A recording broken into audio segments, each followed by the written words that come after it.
नमस्कार, मैं हूं सौरभ जौहरी और आप देख रहे हैं टोटल टीवी।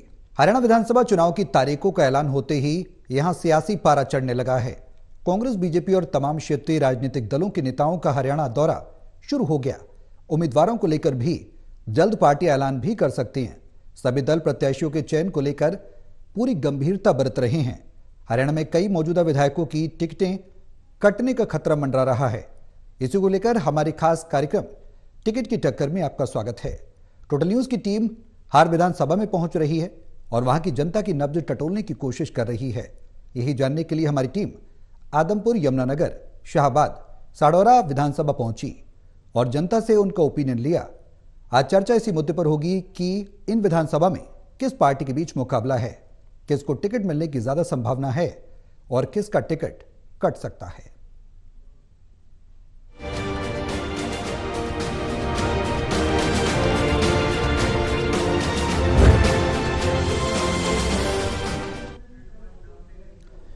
तो क्या कहता है इस बार का हरियाणा का समीकरण और टिकट की टक्कर में कौन उम्मीदवार वो है जिस पर पार्टी दांव खेल सकती है, जिस पर भरोसा जता सकती है और किसका टिकट कट सकता है। तमाम सवाल हैं और जो आज विधानसभाएं हैं वो चार बेहद अहम हैं। आदमपुर है, यमुनानगर है, शाहबाद है और साडौरा है। इनकी सियासत क्या कहती है इस पर भी हम चर्चा करेंगे। हमारे सहयोगी हमारे साथ मौजूद हैं। हिसार से associate editor doctor Mahesh Kumar, Panipat से एसोसिएट एडिटर देवेंद्र कथुरिया और वरिष्ठ पत्रकार वीरेंद्र सोनी जी हमारे साथ चर्चा में रहेंगे। आप सभी के साथ मैं चर्चा को आगे बढ़ाऊं, लेकिन उससे पहले विधानसभा के समीकरण को समझने के लिए एक रिपोर्ट पर नजर डालते हैं।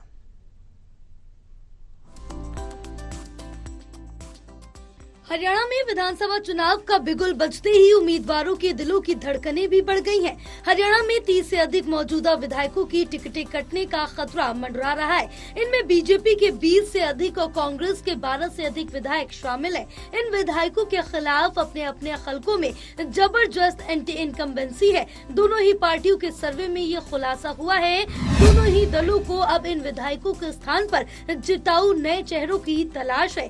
सर्वे रिपोर्ट दोनों ही दलों ने हाईकमान के पास भेज दी। बीजेपी ने साफ कर दिया है कि जो विधायक बेहतर प्रदर्शन नहीं कर पाया और जिनके खिलाफ एंटी इनकम्बेंसी है, उनकी जगह पर नए चेहरों को मौका दिया जाएगा। इसी तरह कांग्रेस के ऐसे 10 विधायक हैं जो पूरे 5 साल न तो फील्ड में कुछ कर पाए और न ही विधानसभा में अपने हलकों का आवाज बुलंद कर पाए। इनमें कई बुजुर्ग नेता शामिल है जो कई बार से विधायक बनते आ रहे हैं। इनके स्थान पर युवा चेहरों को मौका देने की तैयारी है।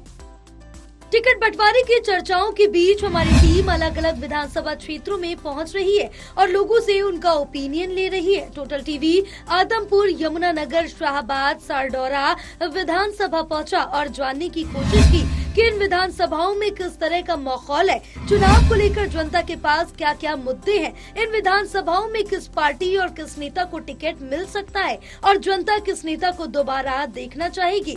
यही जानने के लिए टोटल टीवी ने सभी वर्ग, गरीब, अमीर, मध्यम वर्ग, पुरुष और महिलाओं से ओपिनियन पोल लिया। इस ओपिनियन पोल को पूरी तरह से गोपनीय रखा जाएगा। इसमें किसी भी व्यक्ति की पहचान का खुलासा नहीं किया जाएगा। ये सिर्फ एक विचार है, इसका चुनाव से कोई लेना देना नहीं है। Election desk, total TV.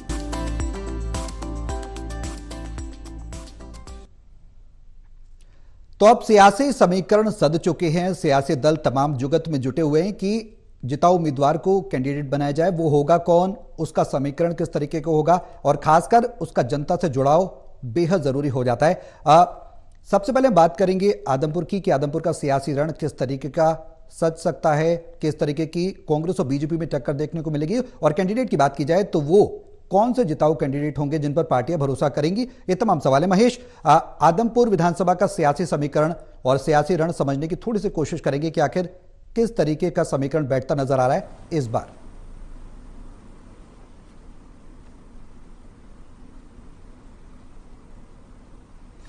देखिए, देश की एकमात्र विधानसभा सीट है जहां पर पिछले 54 सालों से एक ही परिवार के लोग, एक ही परिवार के सदस्य विधानसभा पहुंचते रहे हैं। स्वर्गीय चौधरी भजनलाल 9 बार आदमपुर विधानसभा क्षेत्र से हरियाणा विधानसभा तक पहुंचे। इसके अलावा एक बार जसमा देवी, एक बार कुलदीप बिश्नोई की धर्मपत्नी रेणुका बिश्नोई, 4 बार खुद कुलदीप बिश्नोई हरियाणा विधानसभा इसी विधानसभा क्षेत्र से पहुंचे और अब स्वर्गीय चौधरी भजनलाल की तीसरी पीढ़ी यानी उनका पोता भव्य बिश्नोई हरियाणा विधानसभा पहुंचा है। बाई इलेक्शन जीतकर भव्य बिश्नोई अब हरियाणा विधानसभा का सदस्य बना। तो ऐसे में बेहद दिलचस्प ये चुनावी मुकाबला है। 54 सालों से अभेद दुर्ग में जो आदमपुर विधानसभा क्षेत्र है वो तब्दील हो चुका है, लेकिन अब इस दुर्ग में जो है दरारें देखने को मिल रही हैं। लोकसभा चुनाव के दौरान जो है यहाँ अच्छी खासी जीत कांग्रेस पार्टी के उम्मीदवार ने दर्ज की है। जयप्रकाश ने आदमपुर विधानसभा क्षेत्र से लीड हासिल करने का काम किया। उसकी एक बड़ी वजह यह भी थी कि कुलदीप बिश्नोई के लिए टिकट चाहते थे भारतीय जनता पार्टी से आदमपुर विधानसभा क्षेत्र के लोग, लेकिन कुलदीप बिश्नोई को लोकसभा का टिकट नहीं दिया गया, जिसकी नाराजगी के रूप में यहां जो है हार का सामना भारतीय जनता पार्टी के उम्मीदवार को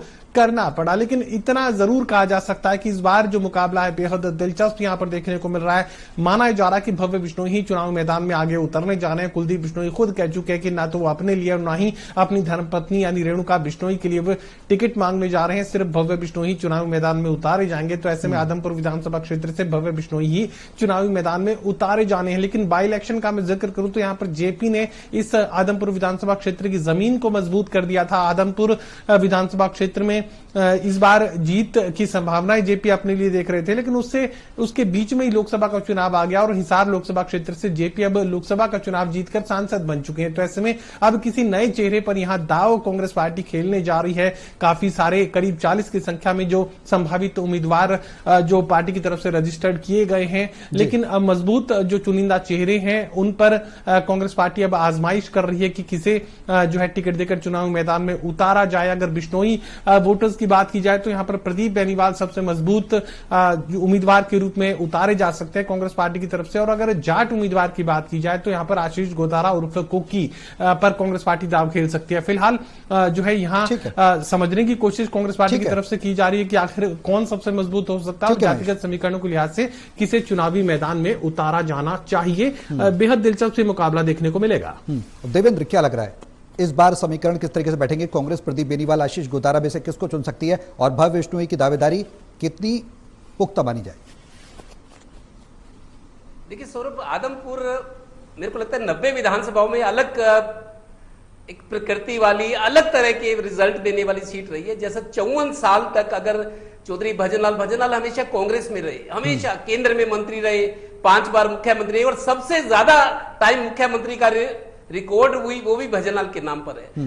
दूसरी बात यह है कि आदमपुर में हमेशा कांग्रेस ने राज किया। अगर ये पिछले 5-4 साल हम छोड़ दें, जब से बीजेपी मजबूत हुई है, अपने दम पर चुनाव लड़ी है बिना बैसाखी के, और मतलब राजनीतिक क्या जो हरियाणा का मैदान है विधानसभा चुनाव का अपनी मर्जी से बीजेपी के लिए, इससे बड़ा सबूत क्या होगा कि चौधरी बंसीलाल हो या चौधरी भजनलाल हो, इनके परिवार के लोगों को बीजेपी की टिकट का मोहताज होना पड़ा, बीजेपी ज्वाइन करनी पड़ी। तो बीजेपी उस स्थिति, इतनी मजबूत स्थिति में है कि एक तरह से सियासत की जो बस है उसकी ड्राइविंग सीट पर बीजेपी बैठी है। और हमेशा से इस सीट आदमपुर की कांग्रेस के पास रही है। लेकिन अब कुलदीप बिश्नोई कांग्रेस से ही होते हुए जीते थे आदमपुर में, लेकिन जब बीजेपी में आए तो उन्होंने अपने बेटे के लिए सीट खाली की।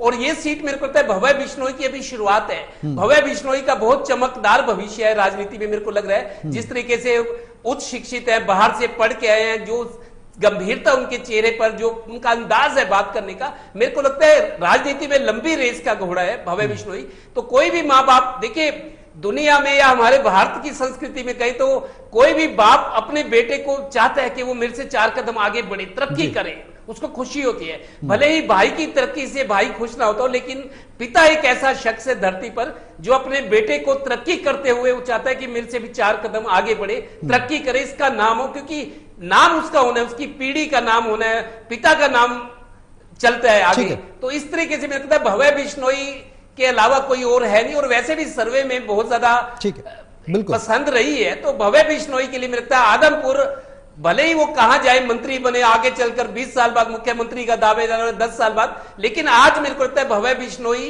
की जरूरत आदमपुर है और वहां उसको अपना किला मजबूत करना है। वीरेंद्र जी, कुलदीप बिश्नोई ने भी यहाँ पे जीत दर्ज कराई और एक बिश्नोई परिवार का गढ़ भी इसे कहा जाता है, और उपचुनाव में भी भव्य बिश्नोई जीते, तो दावेदारी प्रमुख तौर पर मानी जाए और सियासी समीकरण इस बार क्या पार्टी टिकट देगी नहीं देगी तो तस्वीर बाद में साफ होगी, लेकिन भव्य बिश्नोई की दावेदारी कांग्रेस की तुलना में कितनी टक्कर देती नजर आएगी? देखिए, इसमें कोई दो राय नहीं, भव्य बिश्नोई भारतीय जनता पार्टी के उम्मीदवार होंगे, लेकिन उनको इस पर मुकाबला करना पड़ेगा। मतलब उनके लिए इतना आसान नहीं है। आदमपुर अब उनका अभेद दुर्ग नहीं है। देखिए प्रदीप बेनीवाल जो उनके पुराने भजनलाल जी के पार्टनर थे, पोखरमल जी के बेटे हैं, तो कुल मिला के देखा जाए तो अब जो है भव्य बिश्नोई को यहाँ पर चुनौतियां कम है, उनके प्रतिद्वंदी हैं। उनको पहले तो देखिए सर्वे सर्वा थे भजनलाल जी तो, और कोई उनके निर्विवाद नेता थे, लेकिन अब जो है कांग्रेस के अंदर कांग्रेस भी मजबूत हुई है। और ये भी देखिए कि 2 बार देखा जाए तो आदमपुर के अंदर से जो है जो कुलदीप बिश्नोई का गढ़ था, 2 बार जो है या कांग्रेस जीती है तो लीड मिली है। तो इसलिए अब जो है कि हम ये कहें कि आदमपुर कुलदीप बिश्नोई का गढ़ है, भजनलाल का गढ़ अवश्य था, लेकिन कुलदीप बिश्नोई का गढ़ नहीं है। कुलदीप बिश्नोई को भी प्रतिकूल परिस्थितियों का सामना करना पड़ा। उन्होंने कहा कि जो हाल में जो मुख्यमंत्री थे मनोहर लाल जी, उन्होंने जब आदमपुर के बारे में भजनलाल जी के बारे में टिप्पणी की थी, उसका असर हुआ है, तो लोगों ने उस टिप्पणी को गलत अर्थ में लिया, उसकी प्रतिक्रिया हुई, इसलिए जो है वहां पर जो है भारतीय जनता पार्टी का नुकसान हुआ। लेकिन ये बात तो माननी पड़ेगी कि वहां कुलदीप बिश्नोई के अपने स्तर पर भी कमी है, अपने समाज में भी कमी है। अब लोग जो उनको पहले जितना स्नेह देते थे, वो कुलदीप बिश्नोई उतना लोगों का जो है स्नेह और जो श्रद्धा है उतनी अर्जित नहीं कर सके, उनकी लोकप्रियता में भी कमी आई है। भव्य बिश्नोई देख निश्चित रूप से युवा चेहरा है, ऊर्जावान भी है, भारतीय जनता पार्टी की ओर से उन्हें युवा मोर्चा का प्रदेश प्रभारी भी बनाया गया, उनसे काफी अपेक्षाएं भी हैं। लेकिन अब जो है कांग्रेस भी वहां कमजोर तो नहीं कही जा सकती। बिल्कुल।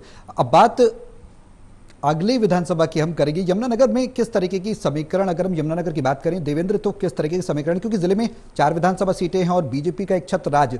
बीते चुनाव में भी हमने देखा कि कांग्रेस तीसरे नंबर पर रही और इस बार किला भेदरी की तैयारी कांग्रेस जरूर करेगी। किस तरीके की तैयारियां कांग्रेस के लिहाज से और बीजेपी के लिहाज से किस तरीके से कमबैक करने की एक बार फिर से कोशिश की जाएगी?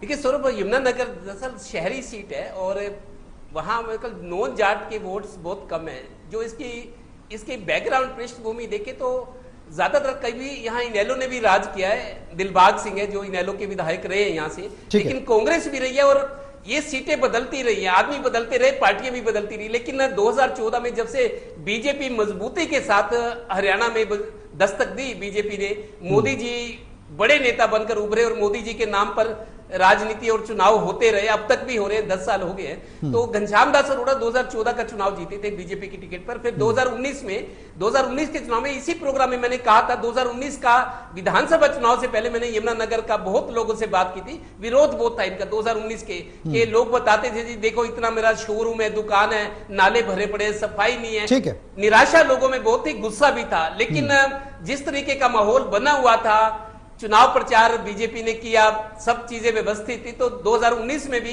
बीजेपी सरकार बनाने में कामयाब रही और घनश्याम दास अरोड़ा भी जीते। अब तीसरी बार है। हम अपने सर्वे की बात करें तो यमुनानगर में घनश्याम दास अरोड़ा पहली चॉइस थी और अच्छी खासी संख्या इनके साथ थी। उस हिसाब से तो मेरे को लगता है उनका कोई विकल्प अभी नहीं है। लेकिन जैसी बातें आ रही हैं कि एंटी इनकम्बेंसी का फैक्टर है, लोगों में गुस्सा भी है, कई सीटों पर मंत्री विधायकों के टिकट कटने की बात हो रही है, करीब 2000 उनके दो दर्जन विधायकों के मंत्रियों के टिकट कट सकते हैं। उस स्थिति में जब बहुत कुछ बदला जाने वाला है तो हो सकता है कि इनका विकल्प हो, लेकिन मेरे को लगता है इनको रिपीट भी किया जा सकता है। लेकिन अब टिकटें किस तरीके से बांटी जाती हैं, जो कुछ सामने आएगा तब पता लगेगा। लेकिन फिलहाल दावेदारी तो इनकी मजबूती से है ही। बिल्कुल। महेश, घनश्याम दास अरोड़ा बीजेपी के संभावित उम्मीदवार सबसे बड़ी दावेदारी पेश करते नजर आ रहे हैं। कांग्रेस के अगर बात की जाए तो कांग्रेस की तरफ से क्या घनश्याम दास अरोड़ा को टक्कर देने के लिए कोई तैयार है या हो सकता है, किस तरीके की तस्वीर?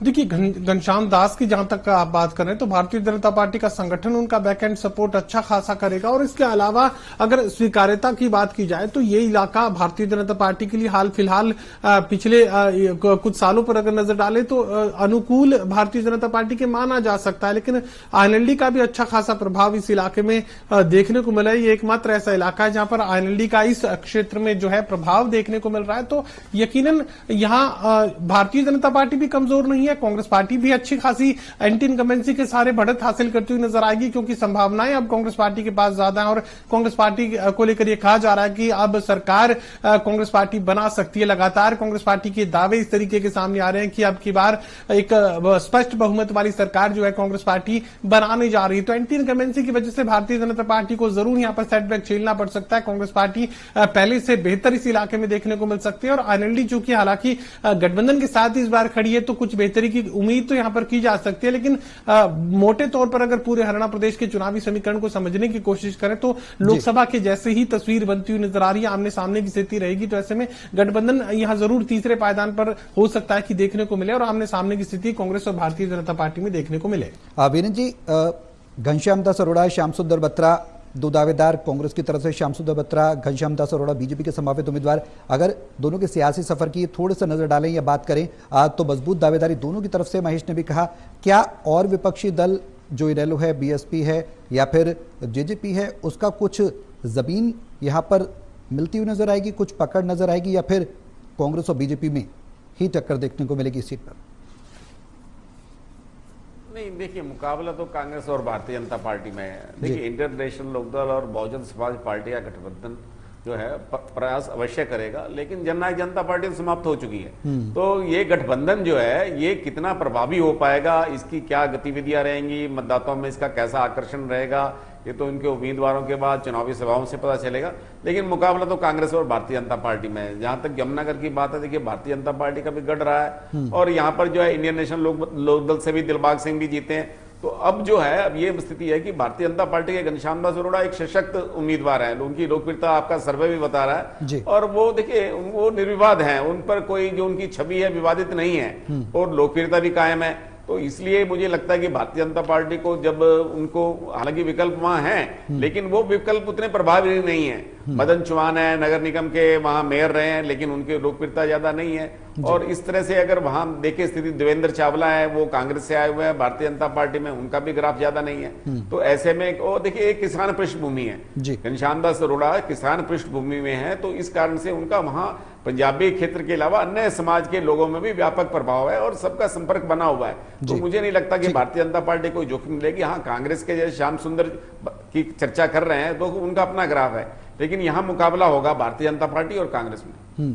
देवेंद्र, शाहबाद सीट कुरुक्षेत्र जिले के तहत आती है, बेहद अहम हो जाती है क्योंकि 2014 की अगर बात करें, पुराने बीते चुनाव की बात करें, 2019 की बात करें तो बीजेपी के 2014 में कृष्ण कुमार ने इनेलो के रामकरण काला को हराया था और इनेलो की टिकट पर जब वो लड़े थे 2019 में जेजेपी के टिकट के समीकरण रामकरण काला के पक्ष में गए थे, बीजेपी कैंडिडेट कृष्ण बेदी हारे थे। लेकिन इस बार अगर संभावना देखी जाए तो बीजेपी के संभावित कैंडिडेट कृष्ण बेदी हैं, रामकरण काला की दावेदारी भी कांग्रेस की ओर से पेश की जा रही है। सवाल ये कि इस बार के समीकरण क्या होंगे? देखिए स्वरूप, शाहबाद रिजर्व सीट है और वाल्मीकि समाज के लोग उनके लिए है। 2009 में अनिल धनतोड़ी, कांग्रेस की सरकार होती थी, भूपेंद्र हुड्डा की सरकार में 2009 में वहां 5 महीने पहले चुनाव हुए थे, क्योंकि 2005 में हुड्डा की सरकार बनी पहली दफा, मतलब 10 साल बाद कांग्रेस सरकार बनी, भूपेंद्र हुड्डा पहली दफा मुख्यमंत्री बने थे 2005 में। तो 6 महीने पहले उन्होंने मई में, चूंकि लोकसभा होते तो 2009 वाले चुनाव विधानसभा के मई में हुए थे, लोकसभा के साथ 5-6 महीने पहले हुए थे। उस वक्त अनिल धनतोड़ी यहाँ शाहबाद से बने थे, युवा नेता थे तब तो, अब तो उस बात को 10 साल 11 साल हो गए हैं। तो उसके बाद 2014 में बीजेपी मजबूत हुई। बीजेपी हमेशा बैसाखी के सहारे रहती थी, लेकिन कृष्ण बेदी संगठन में से निकले थे। 2014 में उनको टिकट मिली, कृष्ण बेदी बीजेपी की सरकार में विधायक बने। 2014 में उनको राज्य मंत्री भी बनाया गया। उसके बाद 2019 का जो चुनाव था, रामकरण काला, वो पहले इनेलो बैकग्राउंड के नेता थे, इनेलो की टिकट पे हारे भी थे, लेकिन 2019 में टिकट नहीं मिली या उनको समीकरण सूट नहीं बैठे तो वो फिर जेजेपी की टिकट पर लड़े थे। जेजेपी के जो 10 विधायक थे उनमें रामकरण काला भी थे, उनको बाद में चेयरमैन भी बनाया गया विधायक के बाद। नजदीकी थे दुष्यंत चौटाला के, लेकिन जब बुरा वक्त आया जेजेपी का, गठबंधन से हटते ही जेजेपी के बुरे दिन शुरू हो गए थे, जो आज तो बिल्कुल कमजोर हो चुकी है। मतलब कोई विधायक ही नहीं बचा मां बेटे के अलावा। तो रामकरण काला चूंकि अब कांग्रेस में आ गए, उनको सुरक्षित भविष्य चाहिए। और Krishna Bedi OSD to CM थे, ओएसडी का पद सीएमओ से छोड़कर वो फिर चुनावी मैदान में है और संभवतः ये लोकसभा की टिकट भी मांग रहे थे। कृष्ण बेदी लोकसभा जो चुनाव हुए अंबाला से टिकट, क्योंकि रिजर्व सीट है अंबाला, वहां नहीं मिली तो अब विधानसभा का चुनाव लड़ना चाह रहे हैं और पूरी तैयारी भी कर चुके हैं, ओएसडी का पद छोड़ चुके हैं। अब मेरे को लगता है जो पुराना चुनाव था 2019 का, वैसी तस्वीर नजर आएगी कांग्रेस से रामकरण काला और कृष्ण बेदी बीजेपी से। अब देखना यह कि मुकाबला दोनों में, अभी भी बीजेपी भी कमजोर नहीं है क्योंकि 10 साल से सरकार में, लेकिन कृष्ण बेदी चूंकि सत्तारूढ़ दल से जुड़े हुए, उन्होंने काम भी करवाए, वहां पे राज्य मंत्री रहे, कुछ लोगों को बुलाए एनालाइज किया होगा, काम करवाए होंगे, लोग उनसे अभी उम्मीद कर रहे हैं। तो रामकरण काला कांग्रेस वर्सेज बीजेपी मुकाबला होता दिख रहा है।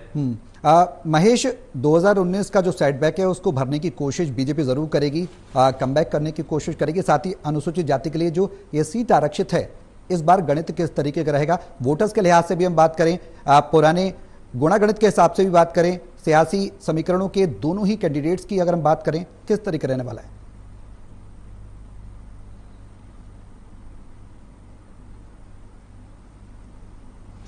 देखिए, ओवरऑल अगर लोकसभा के ट्रेंड को समझने की कोशिश की जाए तो अनुसूचित जाति के लोगों का झुकाव जो है वो इंडिया गठबंधन और कांग्रेस पार्टी की तरफ देखने को मिला था। अभी भी सैद्धांतिक रूप से हम ये मानकर चल रहे हैं कि अनुसूचित जाति के लोगों का जो झुकाव है वो एंटी बीजेपी यानी कांग्रेस पार्टी की तरफ देखने को मिल सकता है। लोकसभा चुनाव के दौरान भी आपने देखा होगा कि जितनी भी आरक्षित सीटें थी उनका सीधा सीधा जो जनादेश है वो कांग्रेस पार्टी और इंडिया गठबंधन के समर्थन में देखने को मिल रहा था। और जनादेश भी बिल्कुल कोई भ्रमित जनादेश नहीं था, अच्छा खासा अंतर देखने को मिल रहा था भारतीय जनता पार्टी और कांग्रेस पार्टी के उम्मीदवारों में। जहां पर भी आरक्षित सीट थी वहां पर जीत जो है कांग्रेस पार्टी की देखने को मिल रही थी। ग्रामीण क्षेत्र और आरक्षित सीटें, ये दोनों फायदे का सौदा यहां पर कांग्रेस पार्टी का देखने को मिल रहा था। अभी भी बहुत बड़ा परिवर्तन उसमें आया होगा ऐसा लगता नहीं। अनुसूचित जाति के लोगों का झुकाव जो है वो विधानसभा चुनाव के दौरान भी ये माना जा रहा है कि यहां कांग्रेस पार्टी के समर्थन में देखने को मिल सकता है। तो जो भी आरक्षित सीटें हैं वहां पर अपर एज जो है कांग्रेस पार्टी का है, एडवांटेज यहां पर कांग्रेस पार्टी को मिलेगी,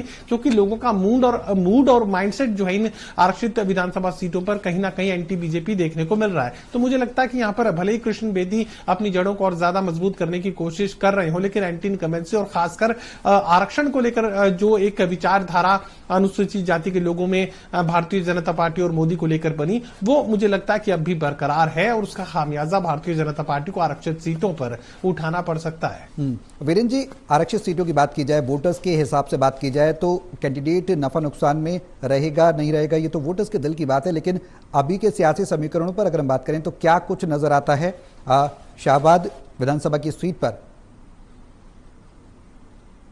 हरियाणा की 17 आरक्षित सीटें हैं, अगर हम वहां उनका अवलोकन करें तो भारतीय जनता पार्टी मजबूत दिखाई नहीं देती। भारतीय जनता पार्टी को कड़ी चुनौती का सामना करना पड़ रहा है। और जहां तक शाहबाद की बात है, देखिए कृष्ण बेदी उनका विवादों से पुराना नाता रहा है, उन्होंने अपनी छवि बदली है।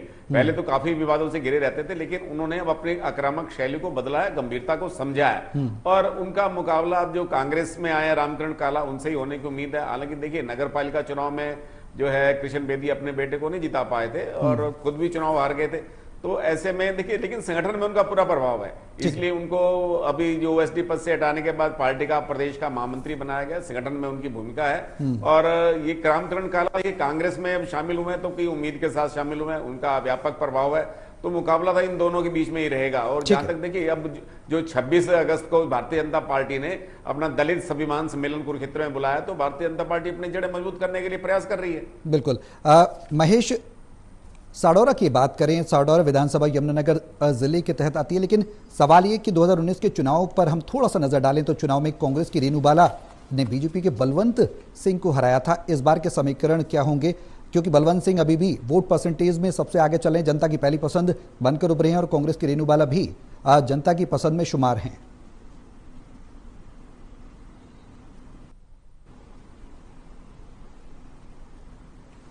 देखिए, रेणु बाला चूंकि पहले भी कार्यक्रम के दौरान इसका जिक्र हुआ था, कुमारी शैलजा के बेहद करीब मानी जाती हैं, तो ऐसे में उनकी टिकट को लेकर किसी भी तरह की संशय की स्थिति मुझे नहीं लगता कि यहां पर बनने वाली है। ये वो इलाका जो कि कह सकते हैं कि कुमारी शैलजा का प्रभाव क्षेत्र वाला इलाका माना जाता है। तो ऐसे में कुमारी शैलजा यहां पर रेणु बाला को लेकर जरूर अपना जो वोट है, अपना जो समर्थन है वो देने का काम करेंगी। तो टिकट को लेकर रेणु बाला को किसी भी तरह की परेशानी नहीं आएगी, ऐसा मानकर चल रहे हैं। और साथ ही ये भी कि उनका अपना जनाधार भी है। रेणु बाला को लेकर जनाधार की जो तस्वीर निकलकर सामने आई थी वो दरअसल कांग्रेस संदेश यात्रा के दौरान देखने को मिली थी। जब कुमारी शैलजा अपनी यात्रा लेकर इस इलाके में पहुंची थी तो रेणु बाला के समर्थन में जो हुजूम जो भीड़ लोगों की देखने को मिली थी कांग्रेस संदेश यात्रा के दौरान, तो वो अच्छा खासा प्रदर्शन देखने को मिल रहा था। और जिस तरीके से अभी एंटी इनकम्बेंसी का जिक्र हर बार हर एक विधानसभा सीट पर चल रहा है, तो मुझे लगता है कि यहाँ मुकाबला दिलचस्प होने वाला है। कांग्रेस कहीं कमजोर नहीं होगी, भारतीय जनता पार्टी को भी आप कमतर आंकने का काम नहीं कर सकते। देवेंद्र